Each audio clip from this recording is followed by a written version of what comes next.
అమర్, వినోద్, చిత్ర పెళ్లి కోసం ముహూర్తం పెట్టడానికి పంతులు గారిని ఇంటికి పిలిపిస్తారు. ఇక చిత్ర చాలా సంతోషపడిపోతూ ఈ పెళ్లి జరిగితే ఇక ఈ ఆస్తి మొత్తం కూడా నాదవుతుంది అని మనసులో అనుకుంటూ ఉంటుంది. ఇక అందరూ కూడా హాల్లోనే ఉంటారు. పంతులు గారు చిత్ర, వినోద్ జాతకాలు తీసుకుని ముహూర్తం చూస్తూ ఉంటారు. ఇక బాగి అలానే నిలబడి ఉంటుంది. ఆరు బయట ఉండి కిటికీలో నుంచి ఏం జరుగుతుందా అని తొంగి చూస్తూ ఉంటే మనోహరి, చిత్ర ఇద్దరు ఒకరినొకరు చూసుకొని నవ్వుకుంటూ ఉంటారు. ఇక పంతులు గారు 2 రోజుల్లో దివ్యమైన ముహూర్తం ఉంది, మీకు ఓకే అయితే ఇదే ముహూర్తం ఖాయం చేద్దాం అని అమర్తో పంతులు గారు చెప్తూ ఉంటారు. ఇక అది వినగానే చిత్ర, వినోద్ చాలా సంతోషపడిపోతూ ఒకరినొకరు చూసుకుంటూ ఉంటారు.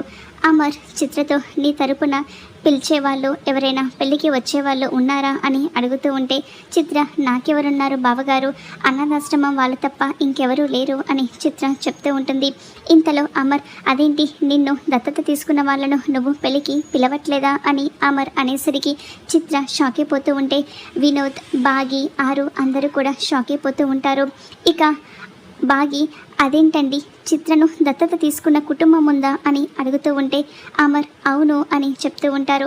చిత్రను ఒక కుటుంబం దత్తత తీసుకుంది అని అమర్ చెప్పేసరికి వినోద్ కూడా షాక్ అవుతూ, ఏంటి చిత్ర, నాకు ఈ విషయం నువ్వు చెప్పలేదు అని అంటూ ఉంటాడు.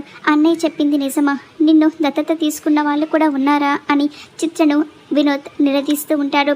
మరి ఇక చిత్ర వినోద్ ముందు దొరికిపోయినట్టేనా, లేదంటే ఏం జరుగుతుందో రాబోయే ఎపిసోడ్లో చూద్దాం.